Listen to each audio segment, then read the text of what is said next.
Okay, so today in exercise 211 we're going to talk more about materials and how they work. And I used to spend a lot more time making you make materials, like in Photoshop, and teaching you enough Photoshop to do it. I've gone away from making you actually make them, unless you've taken 135 before, in which case you might choose to make your own, because there can be an advantage. Sometimes you need a material that doesn't exist. And instead, we're at least going to investigate how these materials work and how they come together. Because if you don't have a fundamental understanding of the way these materials come into being, you're not going to be able to do that custom material that you really need down the road.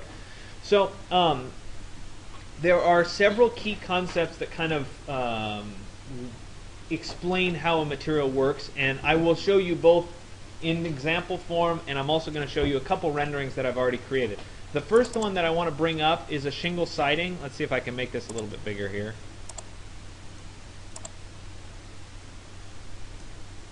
Alright, something like this. So, I'm always iffy on whether you can really see this. Okay?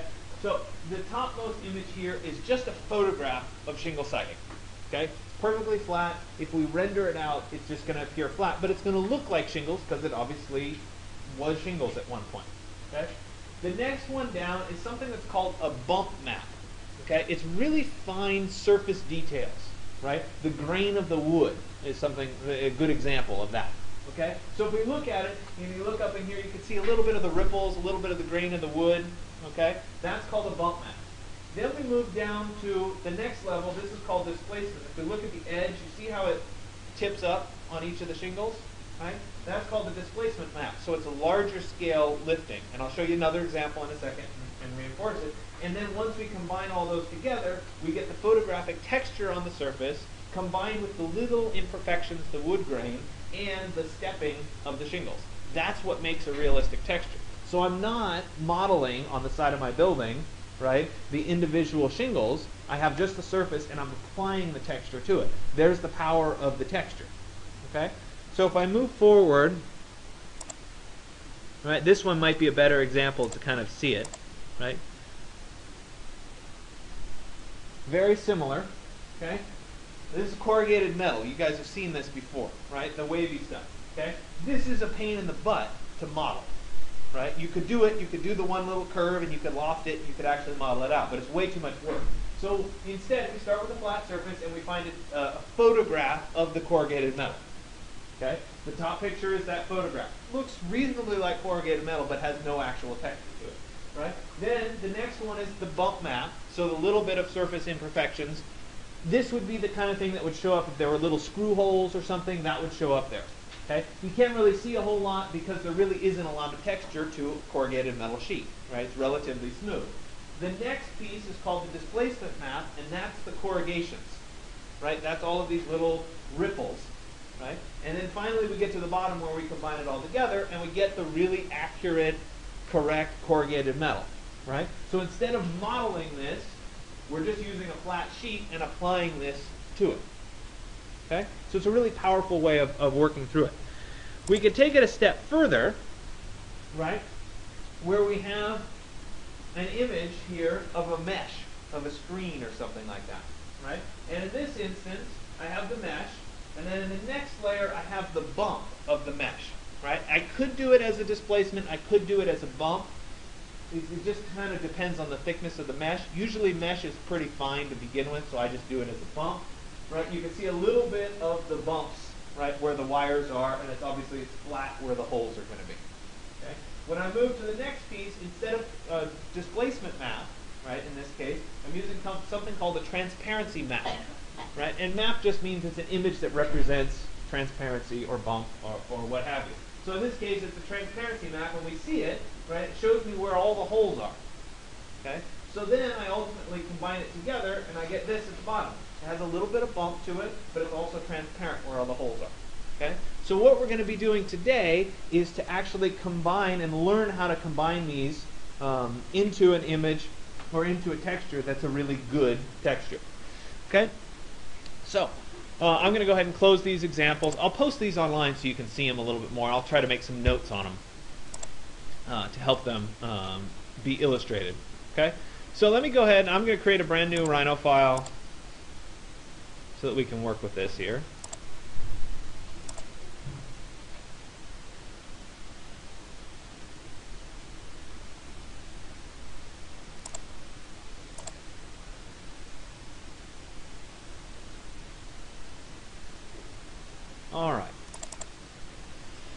So now we're going to start to digest what's going on in these various materials. So let me go ahead and set up a few things to make life easy.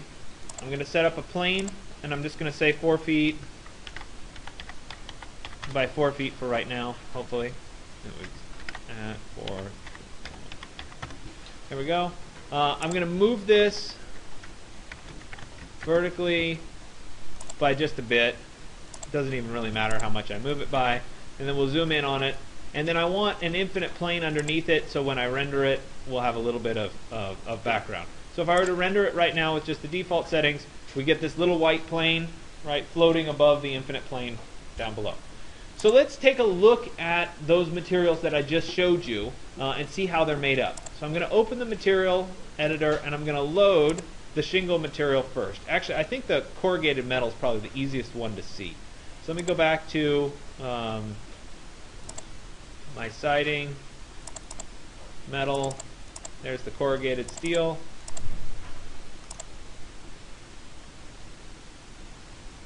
Alright, so there it is. We can go ahead and apply it to this piece. Apply material to selection. Alright, so now I want to kind of digest what's happening and how does VRay interpret this particular piece of material. So up here in the Diffuse tab, right, I have something called color. And we've done this before with basic colors where we just change the color. Okay? In this instance, I've actually applied an image to it, and we can see that it has a capital M next to it. If I didn't have something applied, it would be a lowercase m, and you can see down here there's a bunch of buttons with lowercase m's on it. The M stands for map. Okay? So if I click on it, it'll bring up this VRay texture editor, and we can see under File that I have steel diffuse.jpg. So if I were to pick on it and look at it, let's look really quickly here. All right, let's see. There's the diffuse. Okay, so it looks like the photograph. Right? If I say open and I click preview here, I'm going to get a preview of just the photograph of what the steel looks like. So I'll say OK. Okay? So that has something applied. There is no transparency. There's nothing where I've got perforations or anything cut in this. So the transparency doesn't have a map. It has the lowercase m, and I'm not going to change anything. Okay? As I come down here at the bottom, I have two other things. I have a bump map and a displacement map, and right now they're both checked. Right? So if I were to uncheck those two, and we were to do a quick render of this, we'd get just a flat photograph of the corrugated metal. Okay?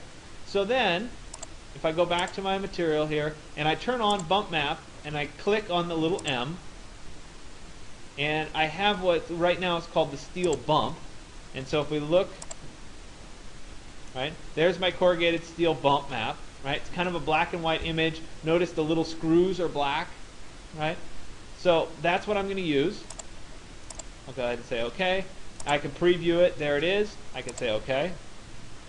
It's turned on. The value next to bump is kind of an arbitrary value, and it's something you kind of have to guess at to get what the right value is. I have it set at 0.1 right now. It's not in any units. It's kind of more percentage than anything else, I guess. We can go all the way up to like 10 or 100, and we'll see more texture or less texture on the surface.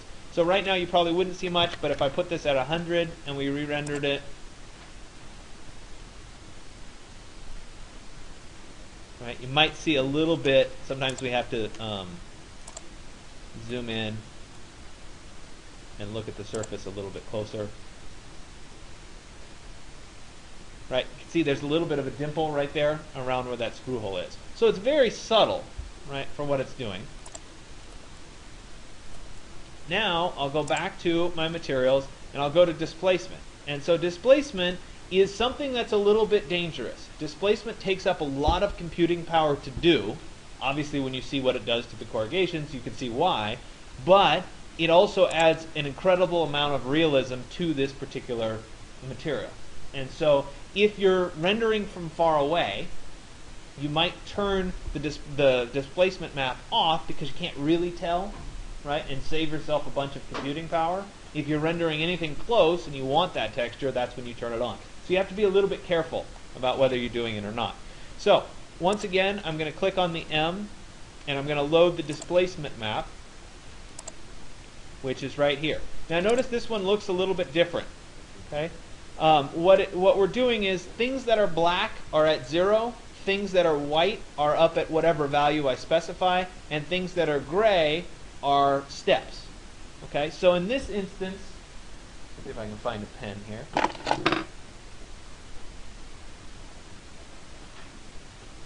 Right, I want that to be on my surface. Okay, so what I'm doing is I'm picking like this point and making it black. I'm picking this point and making it white. And I'm making a gradient from black to white going up there. Right? Likewise, the same thing is going back this direction. Okay? So if I was looking at it, this is a terrible pen.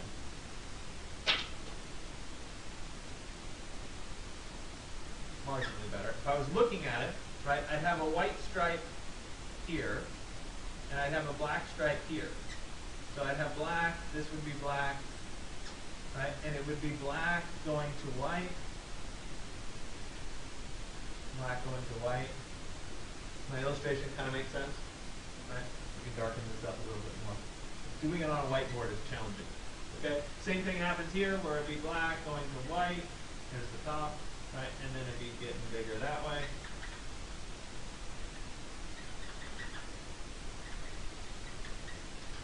Right, you get the idea. Okay, it's the best grading I can do on the whiteboard. Okay, so I'm using that to my advantage.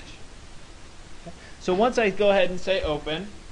So, okay. Now, it's entirely possible, I always mix up my black and my white as to which one sticks out. I think white sticks out, but I mix them up all the time. It doesn't matter because there is a checkbox for invert. So if you flip-flop them and it's doing the wrong thing, it's going in instead of coming out, you just check the box for invert. I'll go ahead and say OK. Now, the value here that's specified under displacement, this value is in whatever your default units are. Okay? So the distance that we're going to create, right? So from here to there, that distance is going to be specified in that value. Right? This is the displacement value. And its default units.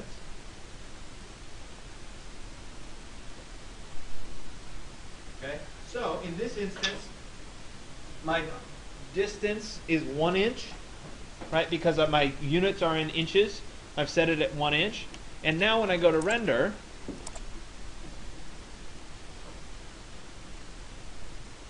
if we look down here, let me zoom in just on this edge so you can see it. What before was flat now has the corrugated profile. Okay? Much easier way of building this than to model it. Okay? So we can see it. And actually, you saw how much I emphasized the bump before. Now you can see kind of that texture on the surface. Steel doesn't have that texture, so in all reality, I'd probably go back down to where I had it before. And when I render it this time, it'll be much smoother.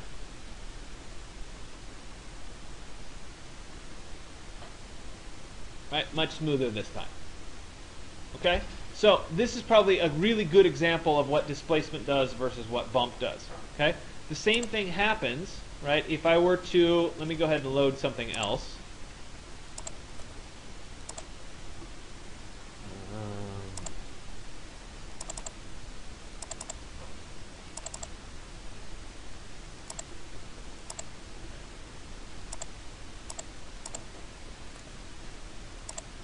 All right, if I were to render this instead,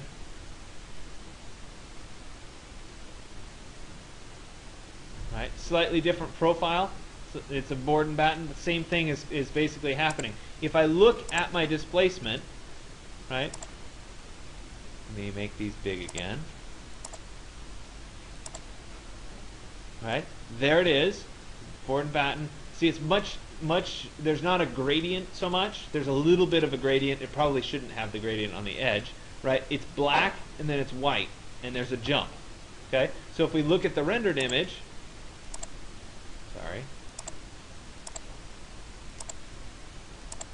right? Black is down here, white jumps up to there, black is down here, white jumps up. So you have to conceptually think about what's happening in your texture in order to make it work. Okay? So what you're going to be doing today, right, is, depending on whether you've already gotten through 135 or not, you're going to be either building your own texture or finding a texture that somebody else has done the Photoshop work for and then applying it. Okay? So there's a couple examples we have. I'm going to go through first if you have never taken 135, and then I'll go through the whole 135.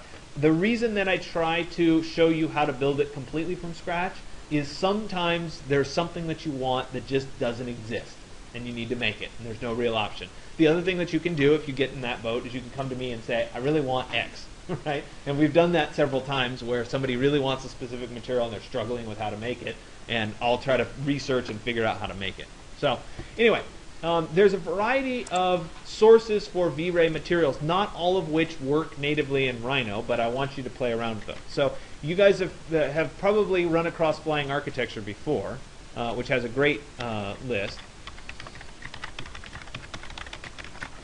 which of course you can download, most of which are included in your download pack already because they're really good materials to begin with, but they have a bunch of examples that you can download and play around with if you're interested. Okay, I'm going to go somewhere else, and I'm actually just going to do a Google search for VRay Materials.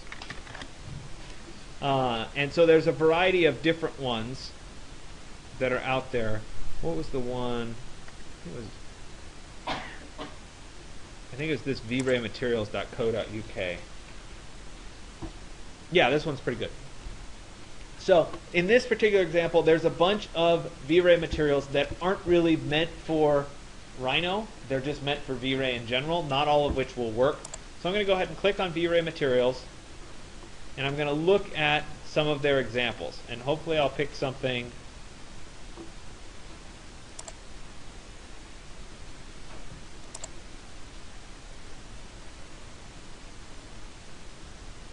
sorry, it's been a while since I was here. Look at stone.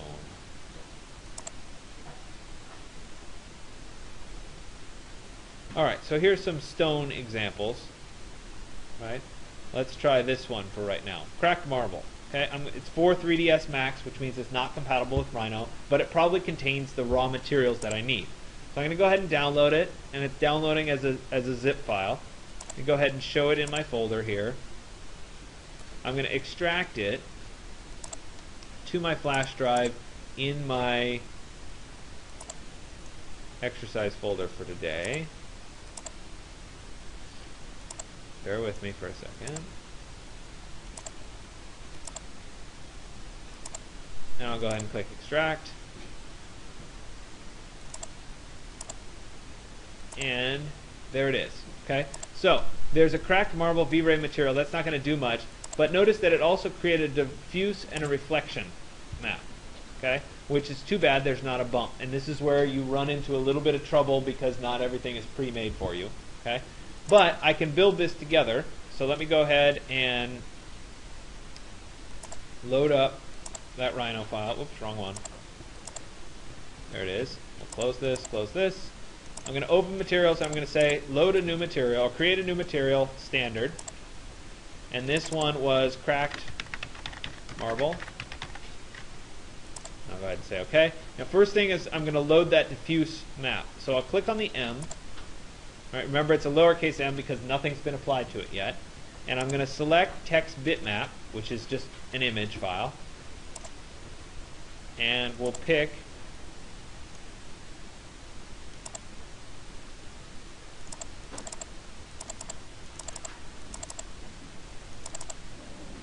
the diffuse image. Go ahead and say OK. We can preview it. All right, looks good. And we can preview it here. Okay, it looks pretty good. Now they also had what's called a reflection map. So I'm going to right click on cracked marble and say create layer reflection. Okay, so there's my reflection. Now if they have a reflection map, it's actually going to go right here under filter because the reflection is uniform across everything. Right? The filter is going to choose where it's applied and where it's not applied. Okay? So let me jump over and let's take a quick look at what the reflection map looks like. Okay, so it's kind of a black and white image. Basically what it's saying is the things that are white-ish I want to be reflective. The things that are black, the veins, don't have reflection to them, which is true in this particular surface.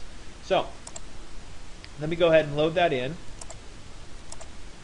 And under filter here, I'm going to pick the M, and I'm going to say text bitmap, and we'll pick the reflection. I'll go ahead and say OK. OK, perfect. And if I preview it, we now have a little bit of shine, which is what I wanted. If I apply it to my material, or to my selection, and I render it,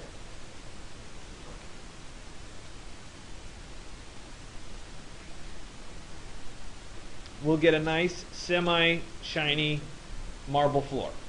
Okay. Now, to me, this isn't enough, and unfortunately, they didn't include a bump map or a texture map. But having just looked at, if we jump back over here, maybe not. Having just looked at the reflection map, which is basically a black and white image, I think I can use that as part of my bump map. So I'm going to go ahead and load that in as a bump map, and we'll see what happens. So let me jump back to my file here, and I'm going to go ahead and load a bump. And so we'll come down here, I'll check the box for bump, I'll click on the M, and again I'm loading text bitmap, and I'll pick the reflection. I'll say open. I'll go ahead and say OK. And now this value is going to vary. I'm going to start at 10 and see what it looks like. Right? If I click preview, it's going to change a little bit there. We can see a little bit more relief. And then we'll go ahead and render a test and see what it looks like.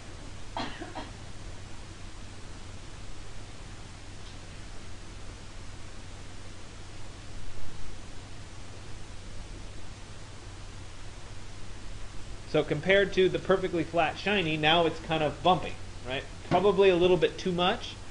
So we'll zoom in a little bit so we can see it a little bit better here. And I may need to tone that down. We'll try it at 1.0.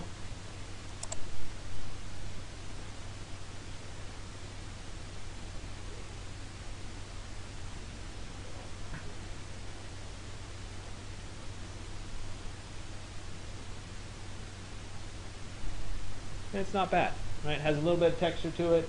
Seems a little bit more realistic. So a lot of this is really about what feels right, right? And you may find that some of these materials don't work quite right, and you need to make some adjustments.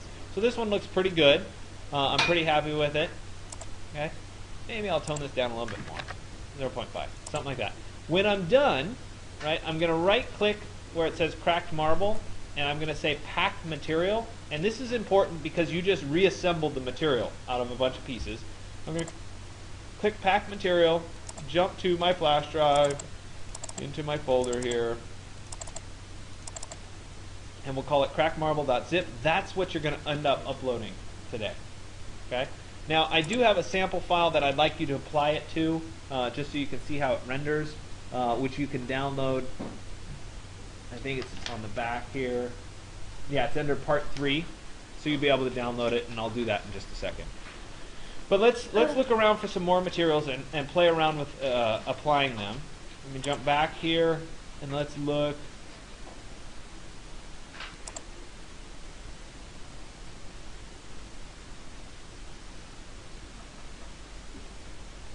Right, I'm going to go ahead and download this weathered brick. I think I've done this one before, but I think it has a displacement map in it. So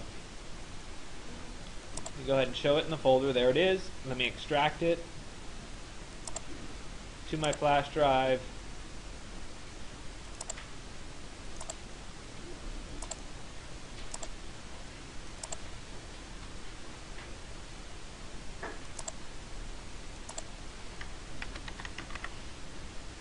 All right.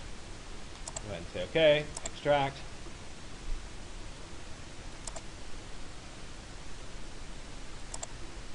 All right, so if we look at it, okay, here is, we have a diffuse. If I were to look at that, there's the diffuse. Okay, if I move on, there is my bump. Right, a little bit of micro texture. That's the sample. Really, did you not? All right, I'm going to keep downloading. I want to find one that actually has a displacement in it. This is one of the challenges when you're not building it yourself, is you're subject to whatever somebody else has made.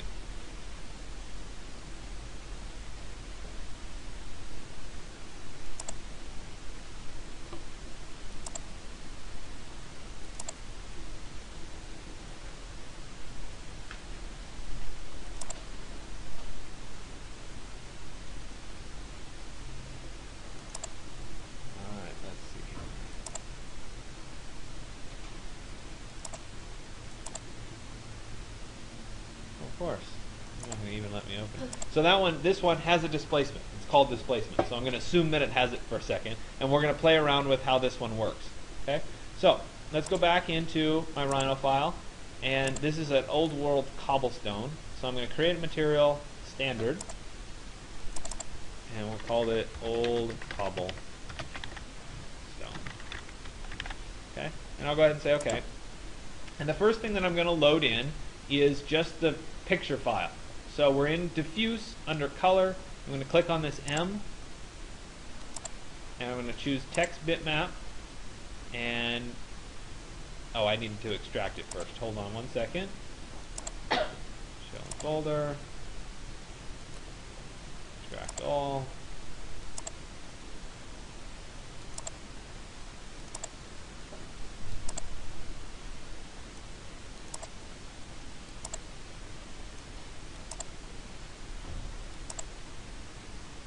Make a new folder. And we'll put it right there.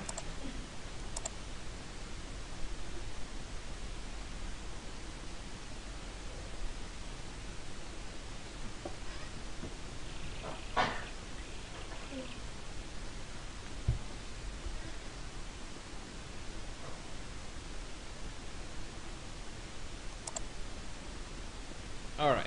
So let me jump back into Rhino, and it's a text bitmap. Let me go ahead and just start this. Oh, good old VRay. There we go. I'm going to go into the old cobblestone. We're going to start with the diffuse, and I'll say open. That's going to give me the photograph of what this looks like. There it is. Say okay. If I were to render it right now,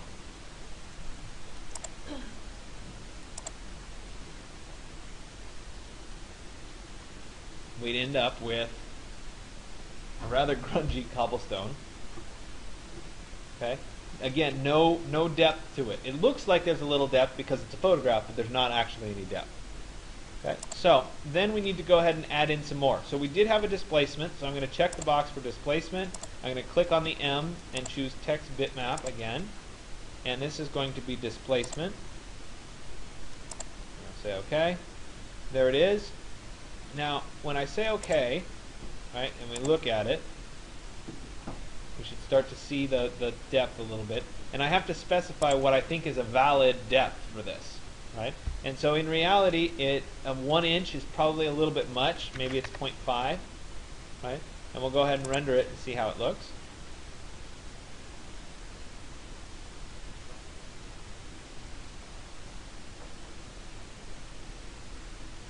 Doesn't it look wonderful? All right, so as it starts to come together, right, we definitely have some displacement happening. It looks a little weird to me. It looks like a little bit too much, right? The cobblestones themselves aren't that bad, but the moss is kind of bizarrely mountain-like. So maybe that was a little too much. So we'll come back here, and instead of 0.5, maybe we'll go to like 0.1. And we'll do a render and we'll see. Right? And you can see that this is a lot about experimentation. You know, what feels right, what looks right, etc. This, I think, is going to be pretty good. Right? Yeah, we're getting a little bit of texture to it, but not an overly bizarre texture. Okay? So that looks pretty good. Now, this particular file also included a reflection map, so we can load that in and see how it looks. So I'll go back here.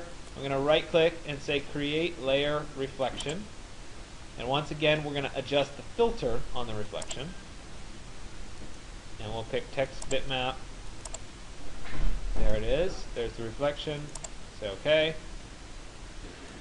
Say OK. And if we preview it, it's going to get slightly shiny probably. Yep. And if we were to render it, now we're going to get a little bit of shine, as if this were slightly wet. Alright, so it's this combination and this buildup of the material. So, what I'm going to ask you to do is to do this. Let me just make sure I get the number correctly. For at least 4 materials, okay, if you have never taken 135. if you have taken 135 or feel comfortable in Photoshop, I want to walk through how you would go about making it. If you haven't taken it, it's still appreciated if you kind of paid attention to what I was talking about, but hopefully it maybe will motivate you to want to take 135, hint hint, if you haven't already. But I think it's good to at least conceptually understand how it works and how you would go about creating and building these from scratch. If you build one on your own, right, that's the bulk of your work today, is building it on your own. So you get more credit. You don't have to do 4 fresh materials, right? You could still download, you could do a hybrid, you could pick a few that have been pre-created and a few that haven't been, etc. So in terms of actually making a material from scratch, I'm going to go ahead and do an image search. I love the Creative Commons image search, which is search.creativecommons.org, because generally you're going to get something that you can legally use from a license standpoint. All too often people just download stuff from Google. Sometimes you can't find what you're looking for and you end up downloading it from Google anyway, but you get the idea. Actually, I don't know whether there's a good... I've had requests for so long to do roofing, I should just do a roofing, and we'll do that one live. So I might not be able to get a licensed roofing material, but I want to do roofing, so we're gonna just go with it. Right? I want something that's a pretty good size image, so something like this is a pretty good size image. So let's go ahead and view the image. There it is. Let me go ahead and save image as. We need to go to 136. Right? And so here, yeah, it's fine. And I'll go ahead and click save. Perfect.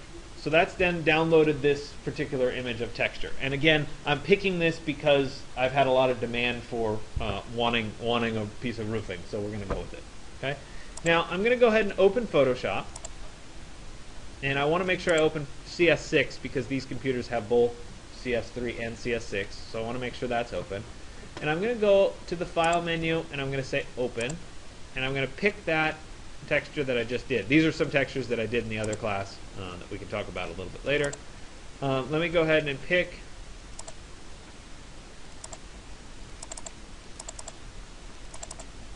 that Timberline. There it is. Okay. So if I'm looking at this, I've got a couple different things that are important for me to understand. The first thing is that I need the image to be able to tile over and over again. So if I had an image, let me just create one new file just to illustrate this point here. And I'll place this in. Make this a little bit smaller.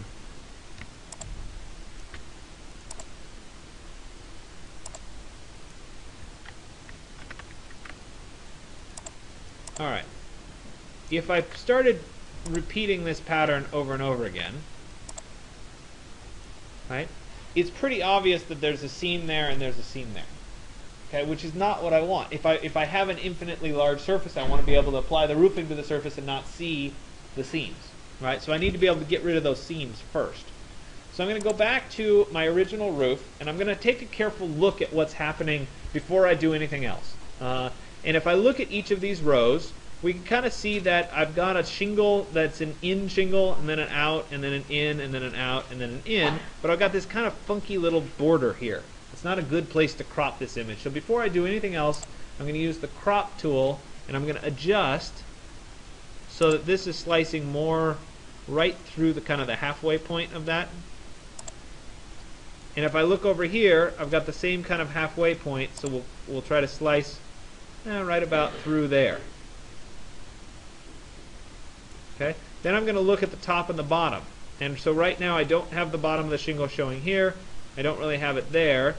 And I've got a little bit of a problem because this piece, right, doesn't really line up to that shingle. So we're going to have to do some Photoshop work to fix that. So we'll go back to about there, and we'll go back to about here. And we'll see what we can do. I'll go ahead and say OK. Okay, so now I have that image. It's still not going to tile. It's better than it was, but it's not going to tile completely. So in order to make it tile, I'm going to use a filter that's called the offset filter. It's under filter, other, and then offset. And I'm going to pick about half the value of my image. So we'll try 500. 500. Yeah, hold on a second. Let me go. I need to see what my image size is so I can adjust it. Alright, so it's 1700. Filter, other, offset. And we'll do this at about 750. About 750. I'll say okay. So, right, the up and down seam is not bad. Right there and right there, it's pretty good. Right? The horizontal seam, however, is pretty awful. Okay, so I'm going to have to do some work to fix that. And so the nice thing is when I do this offset, it basically it takes the image.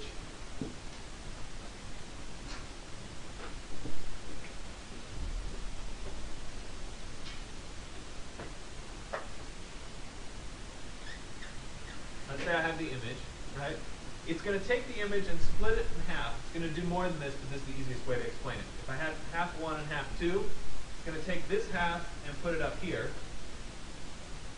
So I have half two there. Okay? So this seam, right, is now going to be split between the bottom edge of the new rectangle and the top edge. So we know that it's going to tile correctly. It does the same thing on both sides. Okay? So I don't need to go through that as extensively, but that's why we get the lines that we do, right? The vertical line running here and the horizontal line that's running there. So now we need to do a little bit of corrections. So in order to do that, I'm going to use what's called the clone stamp tool, which is I think what works best.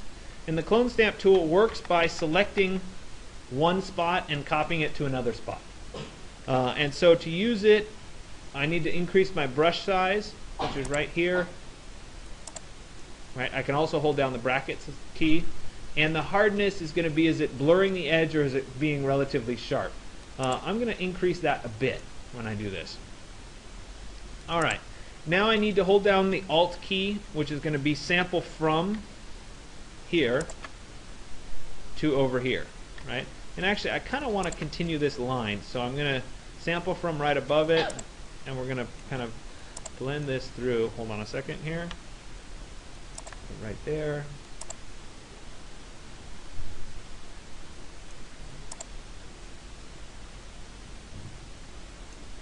Oops.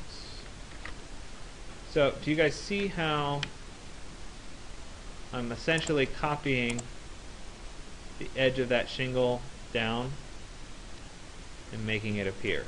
Right? I'll do the same thing over here and it'll be a little bit more obvious.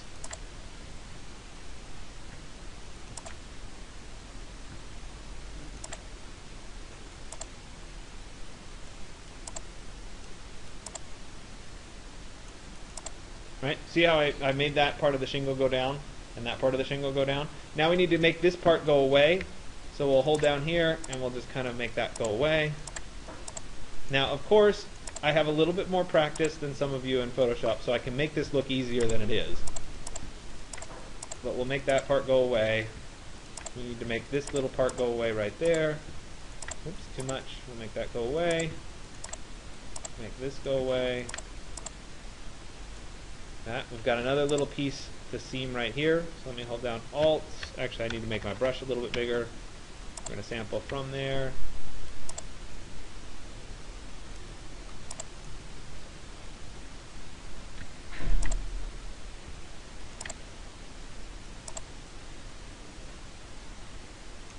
That's pretty good. Right there to get the edge. Perfect.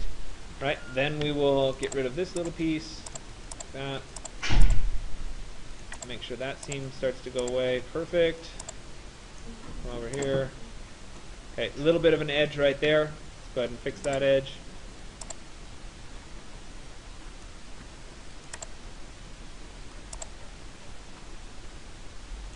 Alright, so if I press Control 0, we can now start to see that that's now seaming together. There's a little bit of repetition where you can see patterns. I can make that go away by just copying a few random spots to kind of cover those up. Okay. That looks like it seems okay. We'll cover that up a little bit. And when it finally renders out, it's really not gonna, you're not gonna see much of any of this. Okay? So that looks pretty good.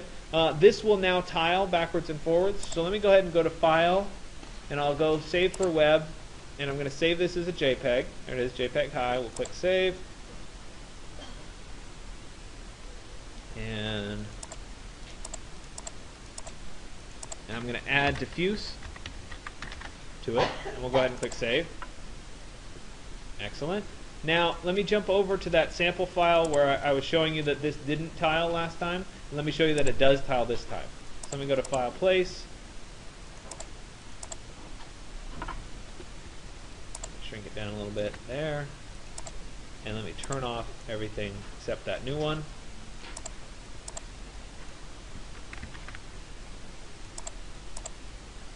Right. Now those two will seam together. They'll also seam together this way. Right. So you can see that these will continue to I can put them together in an infinite pattern, and they'll end up making just a continuous roof. Right? So that's the first step. So that's the diffuse piece that's now going to tile. Now I need the bump map and the displacement map for these. So we'll go back to my file here, and we're going to look first at the bump map, which is the texture. So this is a very grainy texture because it's an asphalt shingle roof. So in order to create that, what I'll do is I'll create a black and white image. So I'm going to go to Layer, New Adjustment Layer, Levels. Let me do Channel Mixer first. And I'll say OK. And I'm going to check the box for monochrome, making it black and white. I don't need to worry about the presets here so much because we're not looking for the quality of the image. We're just trying to create a nice, strong, contrasty black and white image. So I've done that for black and white. I'm going to go to Layer, New Adjustment Layer, Levels. I'll say OK. And what I want to do is I want to exaggerate black and white on this image. We already have some pretty good strong blacks, but I need some strong whites. So I'm going to drag this little triangle here so that I have some real strong whites in contrast to the real strong blacks. I can also adjust the mid-tone here a little bit, so I end up with kind of a very punchy black and white image. That's what I'm looking for. Okay? Remember, whites are going to stand out, blacks are going to go away, right, or stay flat. So it's going to be kind of up and down. Okay? So we'll go ahead and we'll go to File, Save for Web. Right, there it is, nice high contrast black and white. We'll click Save. And this is going to be not diffuse, but bump. And we'll go ahead and click Save. Okay, so now we get to the harder one, and that is the displacement map. So how am I going to deal with the displacement map? Okay, so in something like this, we have shingles, right, where we have a top edge of a shingle is higher than a bottom edge of a shingle, right? So in theory, right, the top edge here would be white and the bottom edge would be black, right? The problem is that we have so many different levels of shingle to try to do. So if this were as simple as straight across, right, and I'll do a straight across first so you can see it, we would just create a rectangle, something like this, right? And I would then fill it with a gradient, create a new layer here, fill it with a gradient from black to white, or excuse me, from white to black, something like that, and we get the white sticking up and the black going away. Okay?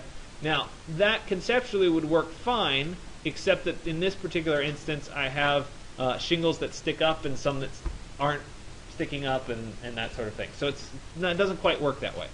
So what I have to do instead of doing that is I have to think of each of these shingles individually. Okay? So the tallest shingles are going to be here, here, there, right? And like that. So I'm going to create some regions that select those. So I'm going to use the polygonal lasso tool, and I'm going to select those, each of those regions.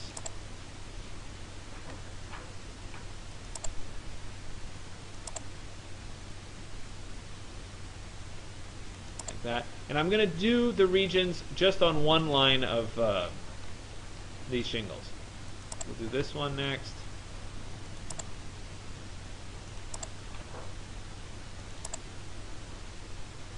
There it is. And I'm holding down Shift to add to the selection.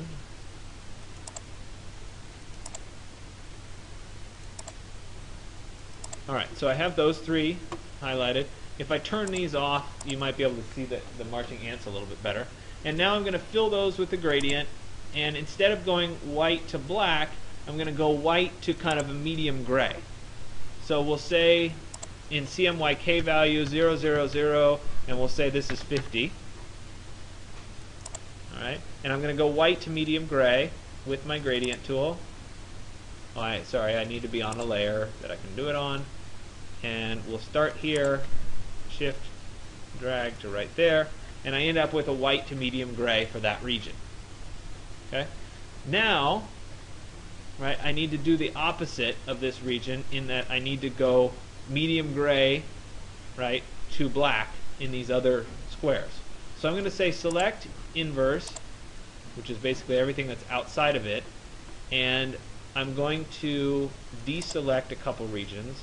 Let me hold down Alt to deselect, and I'm going to deselect across there, and I'll deselect across there. I'm doing it this way because it makes the selection process a little bit easier, because all I want left is this piece. There, cut that off. Right, so I end up with those selections. I could just drag them around, same thing. And this time, instead of going with my gradient, I'm going to go 50% gray to black. And I'll start here and go to there, and I end up with 50% gray to black. Okay, so I'm sloping both of them down, but they're at different levels. Okay, if I turn this back on, right, I need to repeat the process for these other regions. So bear with me while I go through each of these. It's going to take me a second to do it, but there's not really any other way around it because I want to show you how it works out in the end.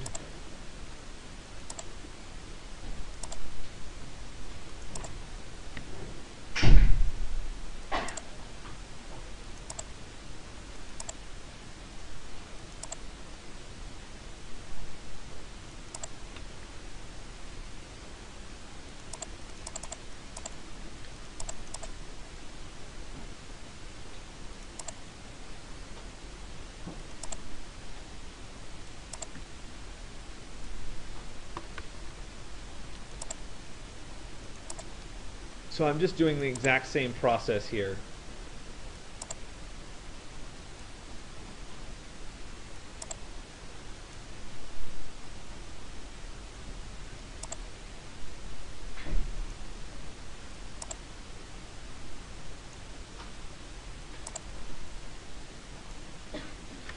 Alright, so we're going to go back to my gradient.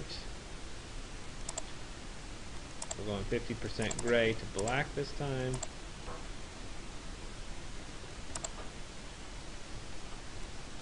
Now I have the next set of these, and then we'll do it for the bottom here.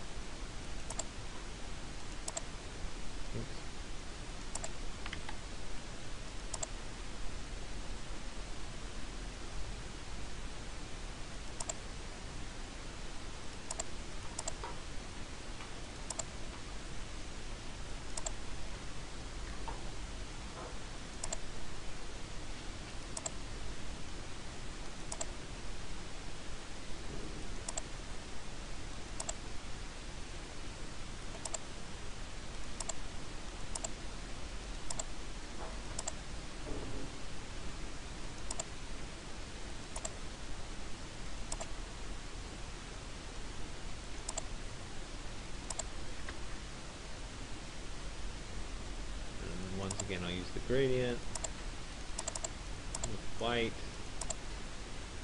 And I'm sorry this is taking me a while. Unfortunately, I picked a complicated one to do for you. There's that one. Let me select inverse.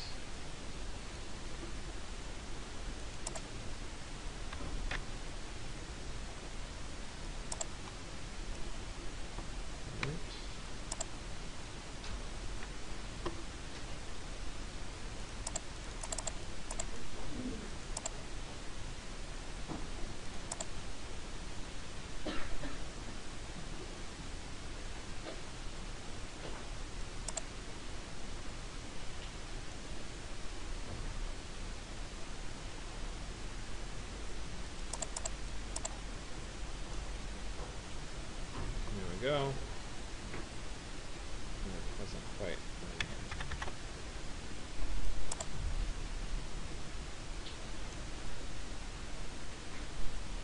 Perfect. Let's turn that back on. Alright, so we're working our way up. One more set top here.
Alright.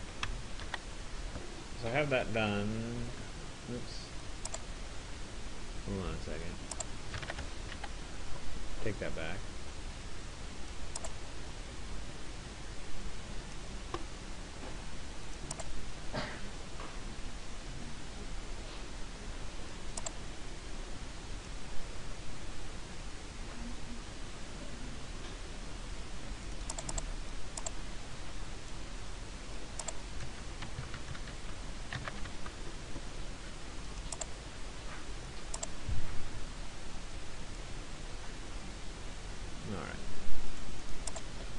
So that's done.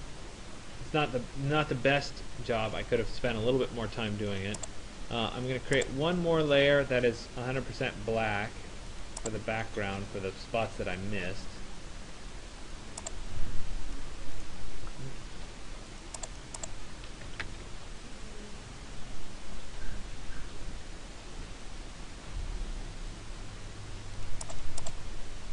Perfect. Alright. Then I'm going to go ahead and save this. So I'll go to File, Save for Web.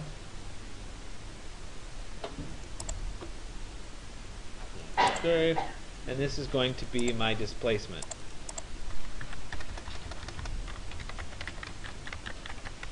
And I'll go ahead and click Save. Oops. It'll help if I click Save.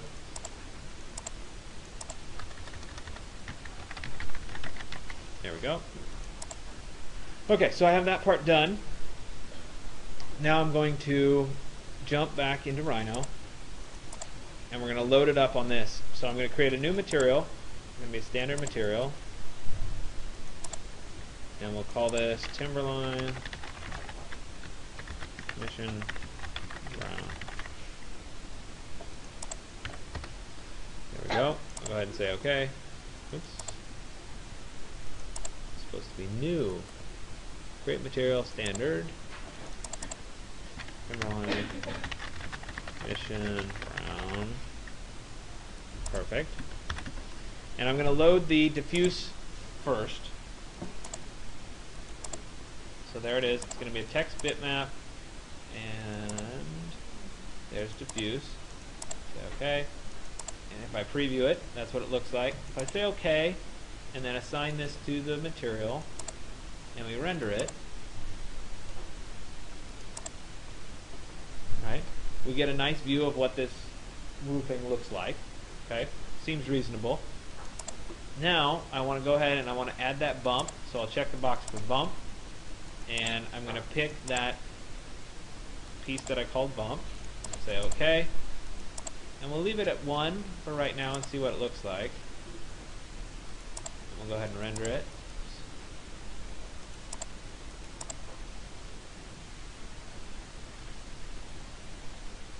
Okay, we're getting a good little up and down to the texture, which is what we wanted.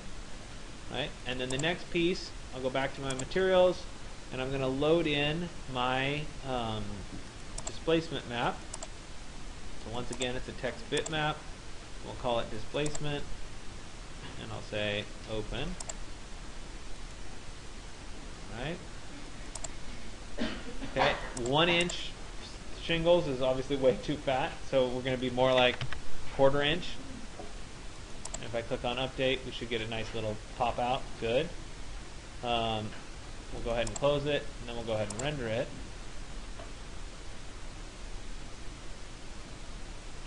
And you can already see that that shadow area is getting a little bit deeper because it's corresponding to the various textures that are already kind of stepping up and stepping down in this particular shingle pattern. Okay? You can see a little bit back there as well. All right? So the point is that you can actually build this entirely from scratch if you spend a little bit of time and just think about what sticks out and what goes away. If you've taken 135, I encourage you to try to make one yourself. Remember, when you're done with this, a couple things. One, you want to go ahead and download the sample file so that you can load it on so you can see what it looks like. Oh, it looks like I haven't posted it yet. Let me post that. There's a sample file for you guys to play with. Actually, I could probably get it out of last semester's. But I will post it for you.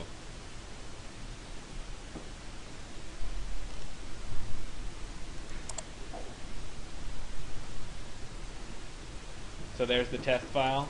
Go ahead and say save link as. And I'm going to load it. But in the meantime, I want to make sure that I pack my material correctly. Let me jump back to this. And there it is. And let me go to my materials. I'm going to right click and say pack material. I'll click save. And that makes a zip of it. Now I can jump over into my new file and open that sample file that I just created. There it is. Open. All the sample file is a box and a sphere on top of one another. It's the same one that I use when I test materials. It's a good place to start. We'll go to the little materials, and I want to load that material that I just created. Okay. Now the problem is I created it, but it's a zip file. So I need to go back to my flash drive and extract it out of that zip file. So there it is, Mission Brown. Let me extract all. Go ahead and extract. There it is now, extracted, which is what I wanted. And now on my materials test, I can go ahead and load that I just created. There it is. Open. And now, oops. Of course, I have something open in the background there. going to take those two shapes. I'll load my material on them. And then I'll go ahead and render it out. Right. The good news is this already has some environmental conditions. It already has the shadow. You see a little bit of blue tone when you render it because it has sky. So it has some stuff already set up for you.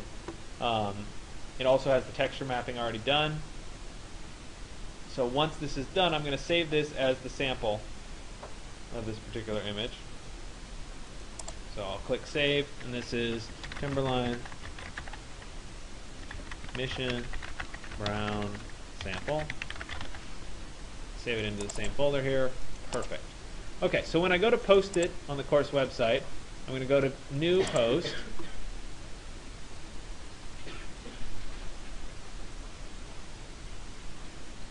And this is going to be Timberline Mission Brown Roofing.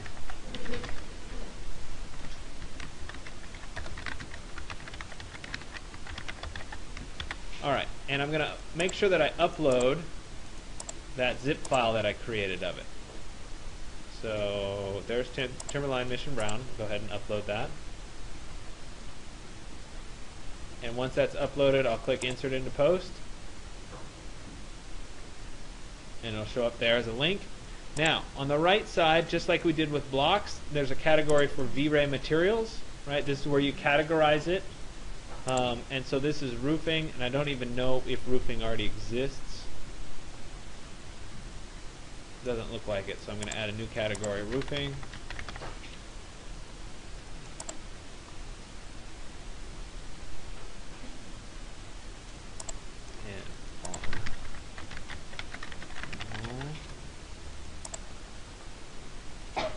Parent would be roofing. There we go. And I'm going to set my featured image as that sample file I just rendered. There it is.